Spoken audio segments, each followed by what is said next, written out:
Hi, everyone. Hey. So I have a question. How I'm going to start my talk. Let's see. There we go. So raise your hand if you're a woman in the room. All right. Really showing up. Keep it raised. Thank you. I'm going to keep it raised too. Keep it raised if you are between the ages of 20 and 36. Sorry. Women don't like to usually share their ages. And then now keep it raised if you eventually want to have children but do not have children yet. It felt like a quarter, let's just say. Maybe a little less. So you and I are this category that I'm going to be speaking about today, the pre-mom category, the pre-mom stage. If you are not a pre-mom, you are most likely a mother to a pre-mom, a father to a pre-mom, a boyfriend, a sister, a brother to a pre-mom. So you are somehow connected to a pre-mom. And I'm going to give a little bit of context of why this actually even matters to me and when this started. So let's go 6 long years ago, back to when I was 25 years old. Raise your hand if you know Sex and the City, Carrie Bradshaw. Okay, about half. So Carrie Bradshaw, Sex and the City, ran around town in New York City with 6-inch heels, talking about her, trials and tribulations of love. I thought I was Carrie Bradshaw when I was 25 years old. I was running around New York City. I was essentially living the dream. And to me, the dream was working 10-hour days, 7 days a week, going out every single night, dating all of the wrong people. I had tons of friends that barely even knew me. To me, that's what life looked like, to put myself first. When in reality, I realized at 25, you think you know everything at 25, by the way. You know everything. What I realized is that that's actually what it looked like to put myself last. And what that meant for me was that, by dating all of the wrong men, this is Christian Bale from American Psycho, similar types of men, by dating all of the wrong men, by having this lifestyle that hurt my heart and my feet, I was wearing 6-inch heels, I actually realized that I was putting myself last. And something to note, this lifestyle wasn't always who I was. I had actually been a teacher. I had worked with children for 10 years. I was so passionate about working with children, around being around children. I got a master's in education, curriculum and instruction. I worked in numerous classrooms. I was a camp counselor. Anything I could do to work with children, I did. And so it was a very quick transition from 10 years of working with children to 10-hour days of drinking, working, and dating all of the wrong people. And I have to say, with dating all of the wrong people and looking back to that time of my life, I really didn't think I deserved to be with the right person. I didn't think that I deserved to have what I wanted. And I think a lot of women are put into these situations where we're told we're not good enough. And I was climbing up the corporate ladder, and I was working in an industry of hospitality and nightlife that was primarily men, and I was about to become a partner in the organization. But something felt off, and something slowed me down just enough to realize that I wasn't going down the trajectory that I thought was my path. And that something is what I like to call my ovaries. So I was about to be turning 26. Some like to call this the biological clock. But, again, I'm coining it my ovaries. And my ovaries, or the biological clock, stopped me. I was moving so fast, but it slowed me down just enough to ask myself, what do I want? At 25, about to turn 26. And in order for me to recognize what I wanted at that moment, I had to kind of go back and ask myself what I wanted in different points of my life. So if it has 10-year-old Amanda, what she had wanted, she would have said, I want to get married at 21 and have children at 23, because 23 is a mom age. That's when you get married. At 10 years old, you think 23 is old. I'm going to be definitely a mom at 23. But if you had asked 21-year-old Amanda what she had wanted, she would have said, I want to live in New York City and make a ton of money.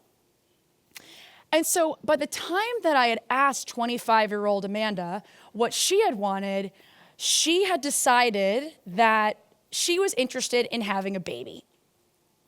So what ended up happening was similar to the previous talk. I worked with all men, and I ended up sitting these men down and talking to them and saying, I think that it's time, because again, I was about to become a partner, or essentially it was those two roads. I was going to become a partner, or I had to decide to do something else. And I sat them down and I said, I want to leave this company because I want to have a baby. And they looked at me like this. Like, you know that look when you're a woman and you like talk to men and they kind of look like you're crazy? You know that look? That was the look. And they're like, but you don't have a boyfriend. And I was like, yeah, I know that, but I did the math. And, you know, if I'm going to be 26 and I'm going to be on this trajectory for the next 5 years, if I'm going to become a partner, you know, and this job isn't right for me and this lifestyle isn't right for me, and I want to start a company, which I did, and I want to find a partner, which I did, to each their own. That was my plan. I kind of have to leave now in order to go on a different trajectory so that one day I can have a child. And again, my ovaries were kind of like, yeah, good job, Amanda. And, you know, so what ended up happening was I started to go to work, but this time it actually wasn't at a job, it was on myself. And I stopped drinking for a year. I changed my diet completely. I started sleeping 8 to 10 hours a night like a normal human being.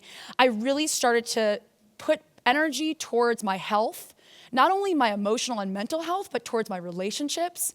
I totally transformed my life. And in that time, I had a baby. But it wasn't the baby I thought. It was my company, Catalyst Creative. And what I ended up realizing is that, you know, just because I wanted to have a child, again, 25 and 26-year-olds know everything, didn't mean that it was going to happen then and there. It took a good amount of work for me to get to a position where I could find a partner, which I have a partner for 3 years. You can text him and tell him to propose. I have a partner for 3 years. I have a company that's 4 years old. And, you know, again, for me, the pre-mom journey essentially began when I was 26, but it hasn't actually stopped yet. And the best analogy I could possibly think of in my current mind state is that my ovaries and my brain are in a fist fight every single day of my life. I don't know if anyone else feels this way or remembers feeling this way, but sometimes I wake up, and for the men in the room, you're learning something. So you will be better husbands, better boyfriends, better partners, better brothers from this talk, so you're welcome. But what I will say is that some days I wake up, and it really changed when I was 30. And FYI, I actually got a blow dry yesterday and had a gray hair. And I was like, I'm not going to pull that out. I'm 30. I'm proud. But, you know, what ends up happening as you get older in your late 20s, early 30s is that it does feel like this inner turmoil. It feels to me like some days I wake up and I want to have a baby that day. I'm like, I am ready to have a baby. It's time. Let's go. And then the next day I wake up and I'm like, I don't want to have a baby right now. This is not for me. This is not the time. I have to travel 100,000 miles for work. And, you know, I want to travel the world and explore. And so it's this constant inner turmoil. And by the way, I do want to have children. I want to have kids. So I'm not, and to each their own again, everyone has their own decision to make. But for me, I want to have children, but not yet. And so this has been a very lonely process for me. It's been a kind of a disconnect to feel like your body is constantly fighting with itself. And so, you know, I live with a friend of mine in Los Angeles, and you know, we were talking on the couch, which we kind of use as like this therapy corner. Like we each take turns just like crying and like sharing our life stories while the other gives advice. It's kind of perfect. And I started talking to her about this, and I was like, I feel so disconnected. I don't necessarily know, you know, I'm not necessarily a mom yet, but I'm not a mom yet. I want to be a mom. So what does this look like? And she looked at me, you know, with that look like, duh. And I was like, what are you looking at me like that? She's like, yeah, of course. Like, that's the pre-mom stage. Like, we all go through that. And I'm like, pre-mom? Like, what are you talking about? Like, no one's talking about this. And so I started to really look into what this pre-mom stage was, because no one had coined it this. No one was talking about this. And there was nothing online about it. And so what is a pre-mom? A pre-mom essentially is a woman in childbearing age of, you know, let's say 18 to 36. I'm focusing on the millennial, who has not had kids yet, but wants to have children. And when it comes down to the pre-mom, you know, in the marketing world, as I mentioned with Catalyst Creative, we focus on millennials. We focus on campaigns, you know, physical events, digital events to engage the millennial audience, 80 million millennials. And when it comes to marketing to millennials, you kind of get segmented into specific buckets. And for the 30-year-old woman, to me, I started to get feeling very disconnected from my job because I felt like I was either a savvy entrepreneurial 30-year-old go-getter or a mommy blogger. And I wasn't either. I was in between. And no one was talking to me.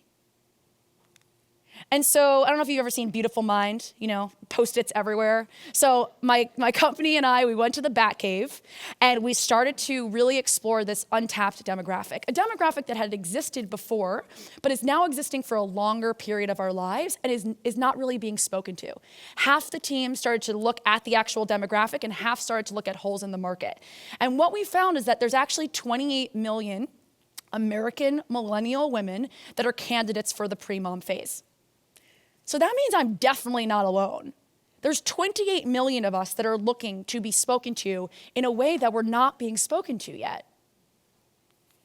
And if you aren't a pre-mom, as I mentioned before, you are probably a brother or a sister or a girlfriend, et cetera. But let's get a little bit more macro. You're most likely an employer of a pre-mom, or you're a colleague of a pre-mom, or you're a brand trying to market something to a pre-mom. 28 million pre-moms, and you are not speaking to us correctly. We ask ourselves questions, and these are questions that are starting to come up in the workplace like Google and Apple. Should I freeze my eggs? That's a question when I went to the doctor and she said, oh, you're 30, you should freeze your eggs. And I was like, that's $10,000. I don't want to freeze my eggs. Should we freeze our eggs? Is there something that I need to scratch before I have children? And the questions that we get as we get older as women, and this goes back to this idea of, we're felt to never feel good enough. We're felt to constantly be forced into these boxes. But when you start to get older as a woman, the first question people usually ask you are, oh, so do you have a boyfriend? Oh, are you married? Do you have a girlfriend? Oh, so when are you having children?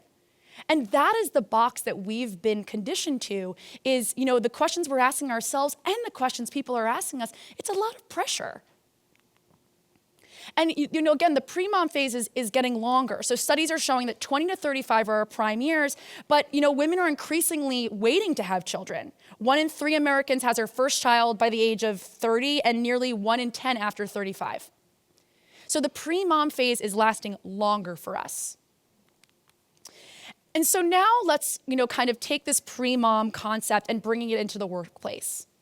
Imagine if we had workspaces where we could talk about, as women, that we're thinking about having children, and men didn't look like we were crazy when we talked about it, but actually said, that's awesome. Let's create an environment where you feel comfortable enough to have a child while you're working.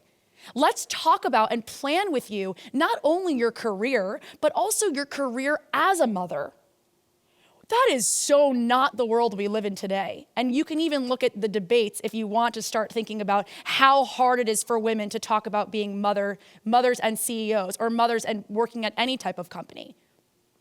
For me, my solution as a pre-mom was to start my own company and to set an example. But what about all of the other women that are in workspaces that need to create safe emotional spaces for women to be exactly who they are? And this is a luxury, by the way. Being a pre-mom is a luxury. I'm focusing on American millennial women because in many regions all over the world, women don't even get the choice to wait. They don't even get the choice to decide if they want to have children. And so women, rather than feeling like they should be something that they're not, they have to be a mother, by the way. Some pre-moms don't even decide to be mothers, but they have to be a mother. They have to be this savvy entrepreneurial girl running around in 6-inch heels in New York. Rather than any of those things, let's relish in this pre-mom phase and realize we're exactly where we have to be. And let's create environments that feel right for women so that they can share who they are and they can be who they want. And they never need to feel pressured to be something that they aren't. And so last but not least, I will say, numbers talk. So, 80 million millennials. I have a feeling other individuals will be talking about millennials today. We have tons of spending power. We're spending $200 billion a year. By the end of our lifetime, we will be spending $10 trillion a year. $10 trillion by the end of our lifetime. And there's something to note, as you think about all of this money that's being spent, just think about who's going to be controlling the households. It is the pre-mom. Thank you. Yeah.